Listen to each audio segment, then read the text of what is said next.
Welcome to success classes. आज हम करेंगे प्रॉफिट एंड लॉस अकाउंट। इस जो ये चैप्टर है हमारा financial statement analysis of company, इसमें मेन दो पार्ट है। एक हमने करना होता है इसमें बैलेंस शीट, दूसरा हमने करना होता है इसमें P&L अकाउंट। तो बैलेंस शीट की मेरी पहली वीडियो है जो मेरे चैनल पे अपलोड है, वो आप जाकर देख सकते हो। जो सेकेंड वीडियो हम बना रहे हैं P&L अकाउंट की। P&L अकाउंट बनाने का तरीका क्या होता है? सिंपल वे, सबसे पहले उसका नाम लिखा जाएगा प्रॉफिट एंड लॉस अकाउंट। हर कोई स्टूडेंट ऐसी गलती करता है, इसका जो P&L है, कंपनी इसका P&L है ये, तो सिंपल P&L अकाउंट नहीं लिखा जाएगा, ये लिखा जाता है स्टेटमेंट ऑफ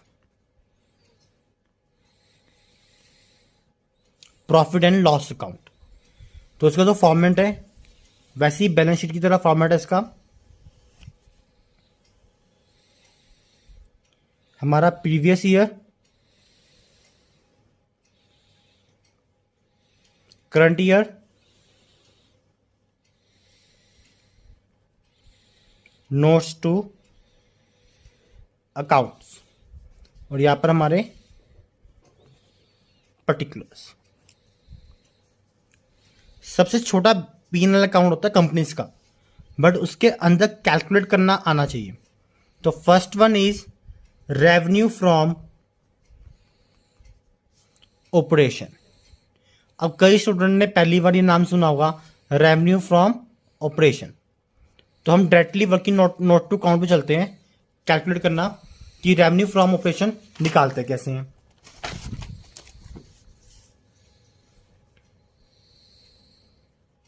जो रेवेन्यू फ्रॉम ऑपरेशन है उसको मेनली या इजी लैंग्वेज में हम बोलते हैं सेल्स, कि हमारी सेल्स कितनी है, इसको हम बोलते हैं sales of goods.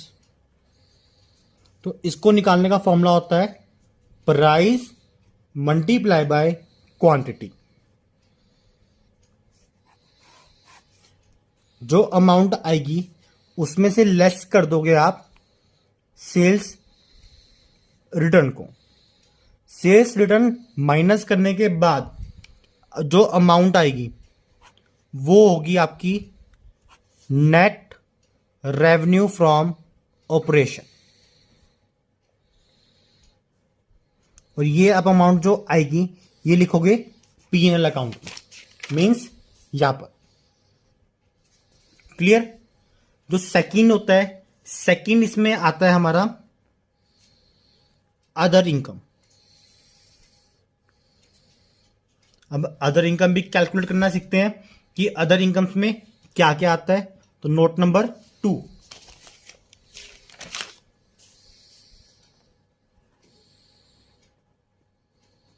Other incomes में वो सब कुछ आएगा जो सेल्स के अलावा हमें इनकम होती है। अगर हम बात करें सबसे पहले डिस्काउंट रिसीव की, कि कंपनी को कोई डिस्काउंट रिसीव्ड हुआ है, या कैश डिस्काउंट हुआ है, या कोई रिबेट मिली है, या कोई इंटरेस्ट रिसीव्ड किया है, या कंपनी ने कोई डिविडेंड रिसीव किया। कि कोई भी इनकम जो सेल्स के अलावा हमारे पास इनकम आई है कंपनी में, तो वो सब क्या होंगी? हमारी अदर इनकम। उन सब इनकम्स को प्लस कर जो अमाउंट आएगी वो अमाउंट आप लिख दोगे अदर्स इनकम में इन P&L अकाउंट। उसके बाद आप इस सबको दोनों को टोटल कर दोगे। टोटल का कॉलम होगा आपका थर्ड कॉलम। उसके बाद P&L में हमारा फोर्थ कॉलम आता है एक्सपेंसेस। एक्सपेंसेस में फर्स्ट वन आता है हमारा कॉस्ट ऑफ मटेरियल कंज्यूम। अब कईयों को ये लग रहा होगा यार ये तो पहली बार सुना है कि P&L में कॉस्ट ऑफ मटेरियल कंज्यूम भी आता है। तो सबसे आसान है कॉस्ट ऑफ मटेरियल कंज्यूम निकालना। इसका एक सिंपल सा फॉर्मूला है। तो कॉस्ट ऑफ मटेरियल कंज्यूम्ड, तो जब इसको हम निकालते हैं इसका सिंपल फॉर्मूला है ये फॉर्मूला आपको रेशियो चैप्टर में भी काम आएगा। फॉर्मूला क्या है? Cost of material consume is opening stock plus purchases plus direct expenses minus closing stock, और जो अमाउंट आ जाएगी उसको हम बोलते हैं कॉस्ट ऑफ मटेरियल कंज्यूम। कहने का सिंपल मतलब है कि भैया स्टार्टिंग ईयर में कितना स्टॉक था मेरे पास, उसके बाद मैंने परचेज कितना किया, उसके ऊपर एक्सपेंसेस कितने करे, और एंड ऑफ द ईयर कितना रिमेनिंग रह गया। जब उनको आप प्लस माइनस कर दोगे तो आपकी वैल्यू निकल जाएगी कॉस्ट ऑफ मटेरियल कंज्यूम की। तो जो अमाउंट आएगी वो आप लिख दोगे P&L अकाउंट में। सेकंड, जो एक्सपेंसेस में आता है purchases, purchases of stock in trade. अब जो भी आप ट्रेडिंग करते हो, फॉर एग्जांपल आपकी एक शॉप है, आपने किसी भी कंपनी से ऑर्डर किया तो आपका वो स्टॉक है जो आप बेचने के लिए रख रहे हो, तो उसको हम बोलते हैं purchase of stock in trade. तो वो डायरेक्टली अमाउंट सारी प्लस कर आप यहां पे लिख सकते हो। सी पार्ट, सबसे इंपॉर्टेंट जो होता है हमारा एम्प्लॉय बेनिफिट एक्सपेंसेस। ये जो पॉइंट है ना, एम्प्लॉय बेनिफिट एक्सपेंसेस, इसमें से क्वेश्चंस बहुत डालते हैं पेपर में वो, तो हम इसको ध्यान से समझेंगे।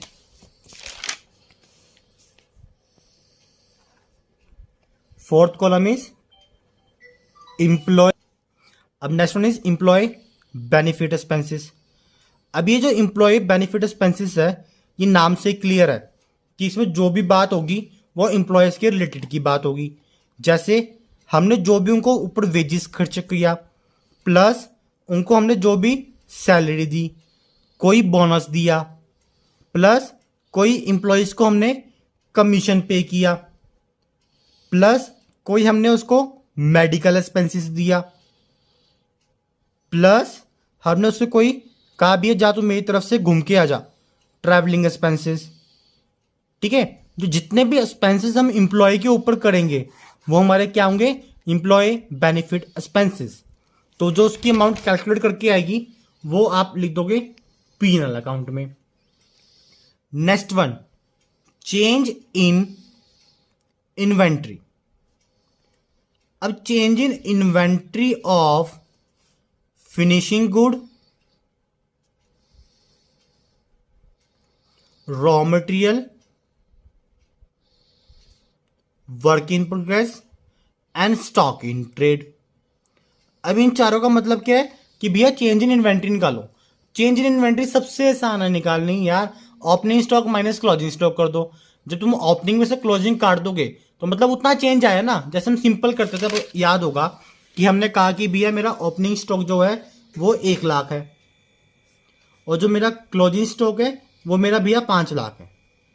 और साफ मुझे दिख रहा है ये भी 1 लाख का ओपनिंग था, 5 लाख का क्लोजिंग है, तो कितना चेंज आया? 4 लाख। तो ये जो 4 लाख चेंज आया ये प्लस में है ना, तो आपने भैया परचेज की होगी, तो वो क्या हो गया? Change in inventory. तो ये 4 लाख आप कहाँ लिख दोगे? यहां पर। वैसे ही आप बात कर सकते हो फिनिशिंग गुड में, वैसे ही रॉ मटेरियल में, वैसे ही वर्क इन प्रोग्रेस में, और सेम स्टॉक इन ट्रेड में। चलो हम नेक्स्ट पे चलते हैं। ई पार्ट, फाइनेंस कॉस्ट। भैया फाइनेंस कॉस्ट तो याद करके जरूर जाना, वो 1 नंबर में तो जरूर पूछता है कि भैया फाइनेंस कॉस्ट बताओ P&L में कहा जाएगी। तो जो फाइनेंस कॉस्ट है ना, या फाइनेंस कॉस्ट का मीनिंग पूछ लेता है वो। तो जो फाइनेंस कॉस्ट है, अगर हम उसको एग्जांपल्स की बात करें तो फाइनेंस कॉस्ट के जो एग्जांपल्स हैं, एग्जांपल जैसे इंटरेस्ट ऑन लोन। ठीक है, अब तुम्हें पहले एग्जांपल से क्लियर होगा कि फाइनेंस कॉस्ट हाँ क्या होती है। तो सिंपल मीनिंग क्या है फाइनेंस कॉस्ट का? कि जब भी तुम कोई लोन लेना चाहते हो या सोर्स ऑफ फंड कर रहे हो ना, इजी लैंग्वेज क्या? Source of fund. कि जब भी तुम अपने बिजनेस में पैसा ला रहे हो और उसके ऊपर कुछ खर्च कर रहे हो, तो वो क्या होगी भैया? Finance cost. तो फर्स्ट वन तो हो गया इंटरेस्ट ऑन लोन, उसके बाद डिविडेंड पे कर रहे हो, शेयर होल्डर को पे कर रहे हैं डिविडेंड, तो वो भी क्या होगी, मेरी फाइनेंस कॉस्ट होगी।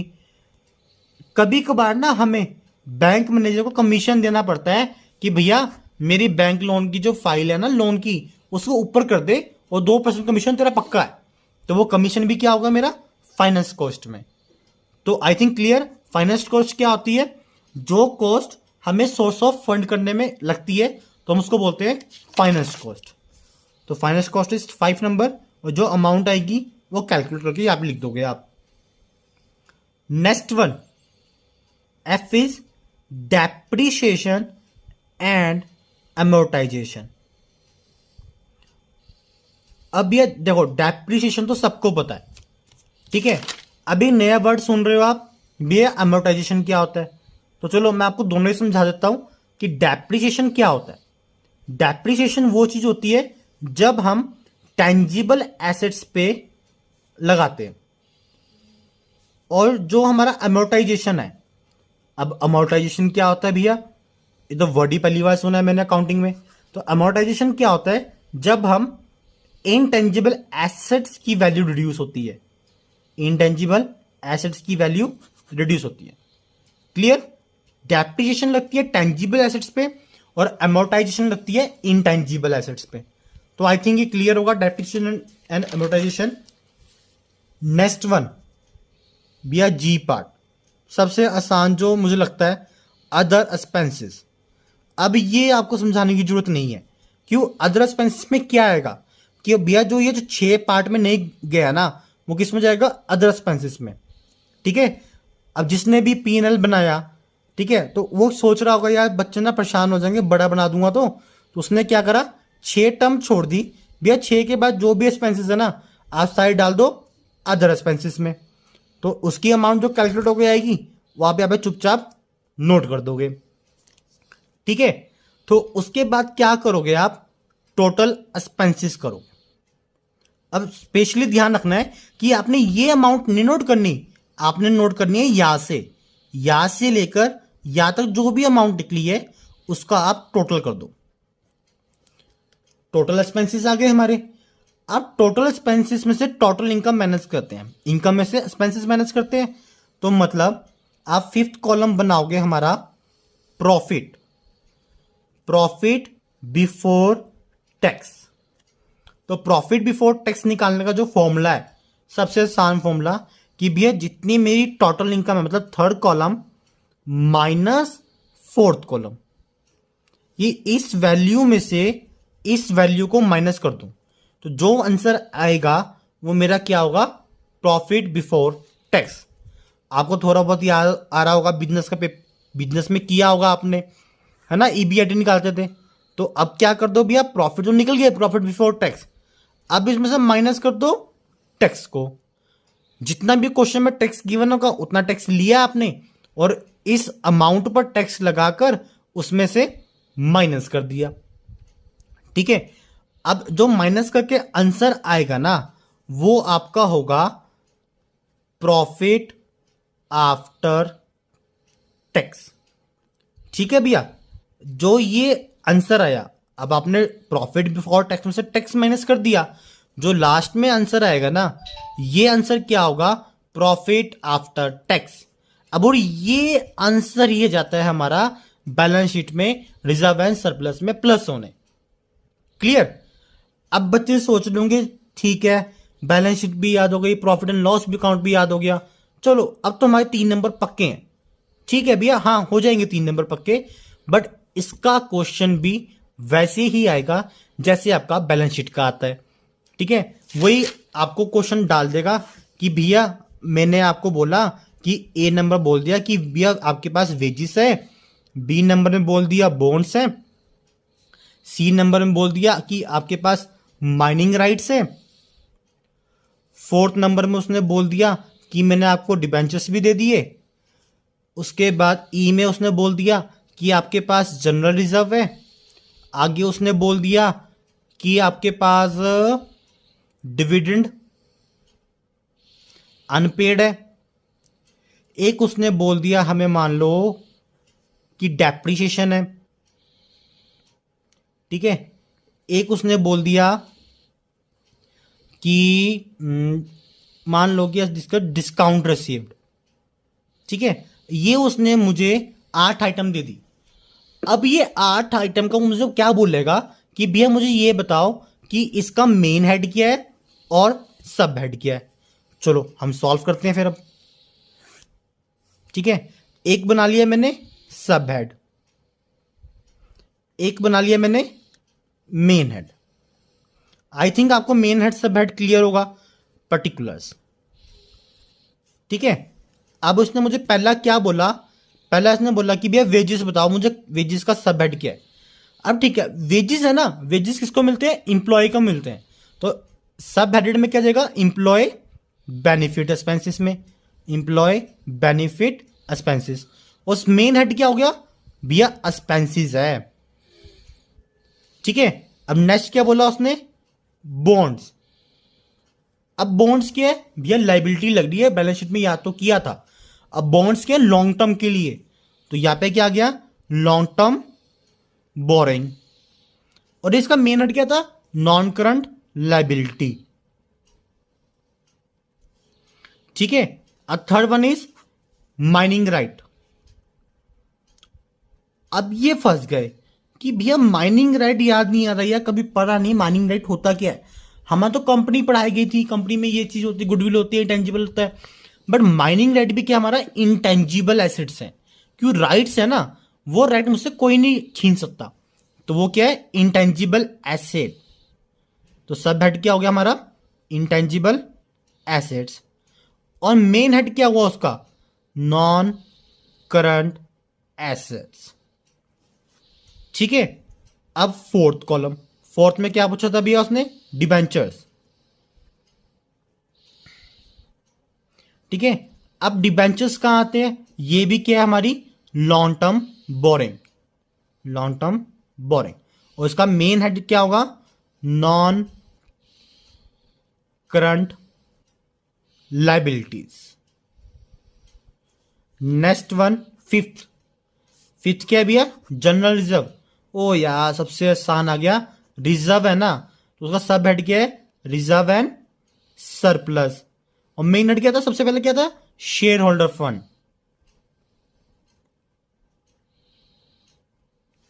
नेक्स्ट सिक्स क्या पूछा भैया इसने, डिविडेंड अनपेड। अब यहां पे थोड़ा डिफिकल्ट आएगा कि भैया अनपेड डिविडेंड है।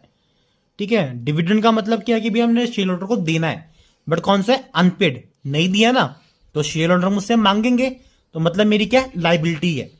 अब जो डिविडेंड होता है वो 1 साल का दिया जाता है हम शेयर्स पे ना, तो वो कौन सा हो गया हमारा, अदर करंट लाइबिलिटी। ठीक है, और मेन हेड क्या हो गया हमारा, करंट लाइबिलिटीज। सेवेंथ, सेवेंथ क्या पूछा उसने, वो भैया डेप्रिसिएशन। ये तो पता ही है पीएनएल में जाता है, बट पीएनएल में जाता तो है, तो हम इसमें तो लिखेंगे ना डेप्रिसिएशन एंड अमोर्टाइजेशन। अब देखो कई क्वेश्चन बच्चे सोच रहे होंगे कि भैया यार सर यहाँ तो डेप्रिसिएशन बोला था, आपने सब हेड में डेप्रिसिएशन एंड अमोर्टाइजेशन क्यों डाल दिया। बच्चों ध्यान रखना कि जो हेड है, सब हेड है, वो आपका डेप्रिसिएशन एंड अमोर्टाइजेशन के नाम से है। इसके अंदर 2 चीज आती है, डेप्रिसिएशन प्लस अमोर्टाइजेशन, तो इसलिए हमने यहां पे सब हेड में लिखा है डेप्रिसिएशन एंड अमोर्टाइजेशन, और मेन हेड में लिखेंगे एक्सपेंसेस। क्लियर। लास्ट, लास्ट वो पूछ रहा है डिस्काउंट रिसीव्ड, कि भैया डिस्काउंट रिसीव्ड कहा जाएगा। अब रिसीव से मुझे लग रहा है कि भैया मेरे पास पैसा आया, ठीक है ना। अब पैसा आता तो हर किसी के स्माइल पे, हर किसी के फेस पे स्माइल आ जाती है, तो रिसीव है ना, मेरे पास इनकम आई है, तो वो कौन सी इनकम होती है, अदर इनकम। और अदर इनकम कहा जाएगी रेवेन्यू में। ठीक है, तो इस तरीके से आपको एक पेपर में क्वेश्चन आना है, या तो वो 3 मार्क्स में आएगा या वो 4 मार्क्स में। तो इस तरीके से आप याद रखना, सबसे इजी क्वेश्चन है अकाउंट्स का, और आसानी से इसमें 3 में से 3, 4 में से 4 मिल जाते हैं। आई होप आपको profit and loss account clear होगा एंड बैलेंस शीट क्लियर होगी।